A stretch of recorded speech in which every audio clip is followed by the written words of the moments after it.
Hujan deras yang mengguyur wilayah Pelabuhan Ratu, Kabupaten Sukabumi, Jawa Barat, menyebabkan Puskesmas Pelabuhan Ratu terendam banjir. Sejumlah ruangan pelayanan hingga perawatan terendam setinggi 50 cm hingga 1 meter. Akibat banjir tersebut, 10 orang pasien dan tenaga medis terjebak di dalam ruangan. Petugas Basarnas Sukabumi mengevakuasi pasien yang dirawat ke Rumah Sakit Pelabuhan Ratu. Basarnas melakukan evakuasi terhadap 10 orang yang terdiri dari pasien dan keluarga pasien dan pegawai Puskesmas Pelabuhan Ratu. Untuk tinggi air yang ada di Puskesmas Pelabuhan Ratu sekitar 50 cm sampai 1 meter.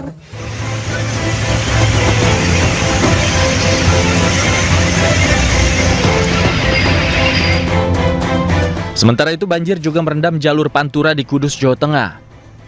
Antrian panjang kendaraan besar di jalur Pantura terlihat baik dari arah Semarang ke Surabaya atau sebaliknya.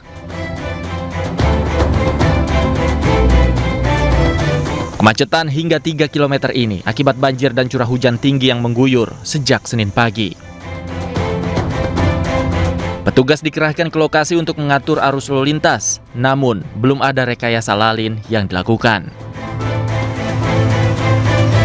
Dari Sukabumi dan Kudus, Tim Liputan iNews melaporkan. Akibat rumahnya kebanjiran, pasangan suami istri dan seorang ibu rumah tangga warga Cilincing, Jakarta Utara tewas tersengat aliran listrik.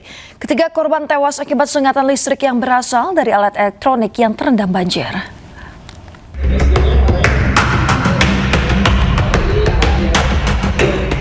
Tiga warga Cilincing, Jakarta Timur tewas diduga tersengat aliran listrik saat rumahnya terendam banjir Senin sore. Salah seorang korban, Maya Saputri, warga Kalibaru, ditemukan keluarga tidak bernyawa di kamarnya setelah rumah mereka terendam banjir setinggi 50 cm. Sementara dua korban lainnya, pasangan suami istri, merupakan warga Semper Barat. Ratusan rumah warga di kawasan Cilincing terendam banjir usai diguyur hujan deras selama beberapa jam. Polisi telah melakukan olah TKP. Jenazah ketiga korban diserahkan ke pihak keluarga untuk dikebumikan.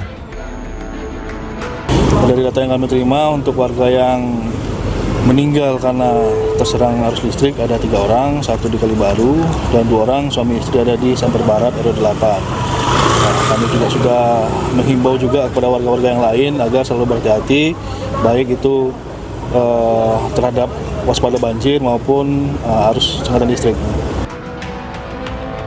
Menghindari kejadian serupa, polisi mengimbau aliran listrik diputus sementara jika banjir merendam rumah warga. Dari Jakarta, Sofyan Firdaus, iNews melaporkan. Pemirsa, sejumlah warga memanfaatkan banjir untuk mengais rezeki dengan menawarkan jasa ojek gerobak untuk melintasi banjir di Pademangan, Jakarta Utara. Hanya dengan Rp10.000, warga bisa melintasi banjir tanpa basah.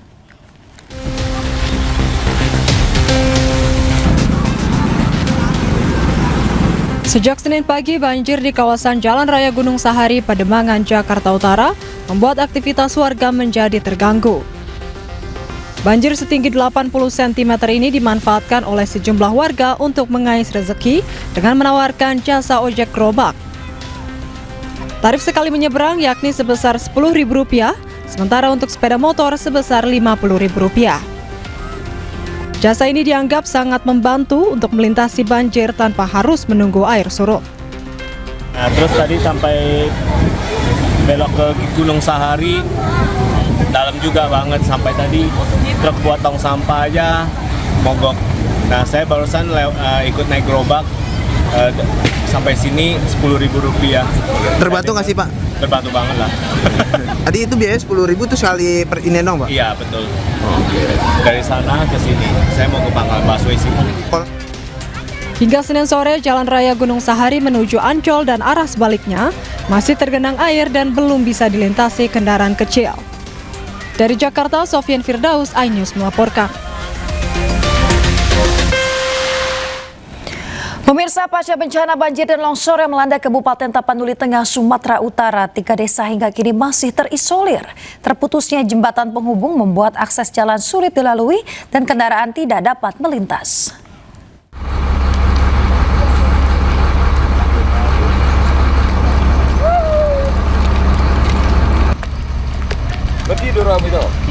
Hampir 2 bulan pasca banjir dan longsor di Tapanuli Tengah yang menyebabkan jembatan penghubung antar desa putus, hingga kini 3 desa di Kabupaten Tapanuli Tengah masih terputus. Putusnya jembatan penghubung serta timbunan material longsor dan lumpur tebal menyebabkan kendaraan tidak dapat melintas. 3 desa tersebut yaitu Desa Sigiring-Giring, Desa Kalangan 2, dan Desa Tapian Nauli Sauranggita. Hingga saat ini, satu-satunya akses yang bisa ditempuh menuju lokasi hanya dengan berjalan kaki. Kondisi ini menyulitkan mobilitas warga dan menghambat distribusi bantuan logistik ke wilayah tersebut. Bupati Tapanuli Tengah Masinton Pasaribu menyampaikan pemerintah daerah terus mengupayakan agar akses jalan dan jembatan dapat segera dipulihkan. Pembukaan akses dilakukan secara bertahap dengan mengerahkan alat berat serta melibatkan berbagai unsur terkait. Ya, ada masih di atas ini, ada 3 desa terisolir dan dusun gitu ya. Nah, ini kami terima kasih dengan bantuan dari Mabes TNI AD, khususnya dari Pak Kasat ya, yang sudah membawa Aramco ya, dan juga tentu kemarin kami sampaikan juga ke Pak Pangdam, Bukit Barisan, Pak Danrem dan Pak Dandim, semua kita gotong royong agar akses ke atas ini bisa terurai. Tadi ada disampaikan Pak Dandim beberapa patahan dan membutuhkan baik itu bronjong dan juga Aramco. Pemerintah daerah menargetkan akses jalan dan jembatan penghubung dapat segera berfungsi kembali sehingga distribusi bantuan lancar dan aktivitas masyarakat kembali normal. Dari Tapanuli Tengah, Sumatera Utara, Sukriyadi Anyus melaporkan. Pemirsa, pasca banjir bandang di Aceh, TNI bersama warga bergotong royong menyediakan air bersih di Aceh Tamiang, Aceh. Hingga awal Januari 2026, penyediaan air bersih telah menjangkau 12 kecamatan dengan total 250 titik. Ayo, kasih sabun. Sini. Inilah ekspresi anak-anak saat air bersih tersedia di Aceh Tamiang, Aceh pasca banjir bandang yang terjadi beberapa waktu lalu. Tersedianya air bersih di Aceh Tamiang ini merupakan bentuk kepedulian pemerintah dalam menjawab kebutuhan mendasar masyarakat. Terkait hal tersebut, masyarakat pun bersyukur dan sampaikan terima kasih. Air bersih yang dapat kami pakai ya, mudah-mudahan ini dapat bermanfaat bagi kami sekeluarga dan seluruh masyarakat di BTN ini, Pak. Di desa apa nih, Pak? Desa BTN Desa Terban. Dalam pelaksanaan di lapangan, Sulistyo dibantu Kapten CZI Lambok Siregar dan dipastikan seluruh masyarakat terdampak banjir di Aceh Tamiang akan menjadi sasaran utama program ini. Segera memenuhi kebutuhan air bersih di daerah Aceh Tamiang, karena Aceh Tamiang ini salah satu tempat yang sangat banyak Pak membutuhkan air. Hingga awal Januari, pembangunan sumur bor telah menjangkau 12 kecamatan dengan total 250 titik yang sudah selesai dikerjakan. Instalasi mesin RO akan diprioritaskan di sekolah, puskesmas, posko-posko pengungsian, hingga kodim, koramil, dan batalion.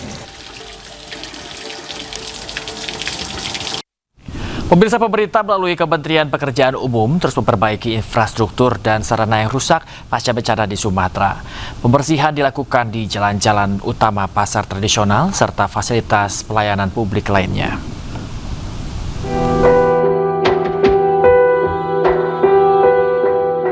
Pasca bencana, Kementerian Pekerjaan Umum mempercepat pembersihan infrastruktur dasar di puluhan titik di Aceh Tamiang, Aceh.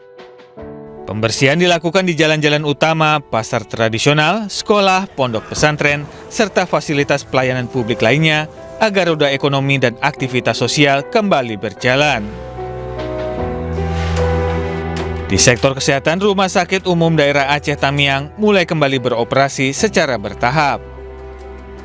Selain sarana kesehatan, suplai air bersih melalui SPAM IKK Karangbaru yang memiliki kapasitas 100 liter per detik telah berfungsi sehingga layanan kesehatan dapat kembali optimal. Salah satu tugas pokok fungsi Kementerian PU selain urusan konektivitas, jalan jembatan juga penyediaan air bersih untuk masyarakat. Ini kan salah satu tempat pemrosesan air bersih, tapi kan sempat terdampak oleh banjir kemarin. Kita lihat memang ada dua instalasi pembersih yang pakai baja dan yang pakai beton. Yang pakai beton alhamdulillah masih sehat, yang baja yang masih harus kita ganti. Di akhir Desember minimum yang bor-bor ini sudah bisa berfungsi untuk masyarakat. Saya sudah minta tadi, begitu bor dapat air bersih langsung bikin MCK, karena biasanya setelah kebutuhan air bersih akan ada kebutuhan untuk MCK. Bagi warga yang kehilangan tempat tinggal, Kementerian PU membangun hunian sementara atau huntara di Kampung Bundar. Melalui pembersihan infrastruktur dan fasilitas publik diharapkan dapat mempercepat roda perekonomian dan aktivitas warga penyintas bencana.